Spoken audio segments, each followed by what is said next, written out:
राधे राधे भक्तों, क्या आप जानते हैं कि किस प्रकार एक डाकू मरा मरा का अखंड जाप करके महर्षि वाल्मीकि बन गए। उन्हें ये मरा मरा जपने को किसने कहा था, अर्थात उनके गुरु कौन थे।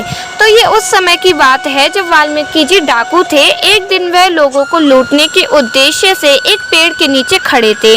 तभी नारद जी वहां आ जाते हैं और वाल्मीकि जी से कहते हैं कि तू जिस परिवार के लिए ये पाप कर रहा है वो तेरे पाप के भागी नहीं होंगे। नहीं है तो घर जाकर पूछिया, और चाहे तो तू मुझे यहाँ पेड़ से बांध जा ताकि मैं भाग ना जाऊं।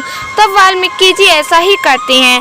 जब अपने परिवार वालों से ये बात पूछते हैं तो सभी मना कर देते हैं, कहते हैं कि हम तुम्हारे पाप के भागी नहीं बनेंगे।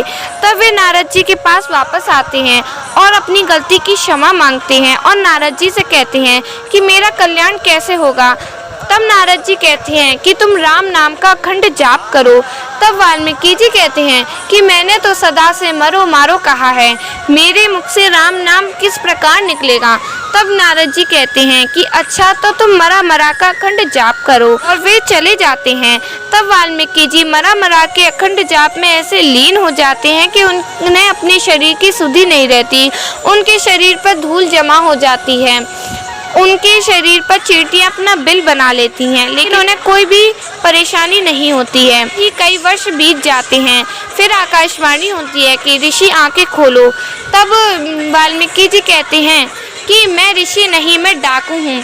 तब आकाशवाणी से आवाज़ आती है कि डाकू थे, अब आप राम नाम के अखंड जाप से महर्षि वाल्मीकि बन चुके हैं।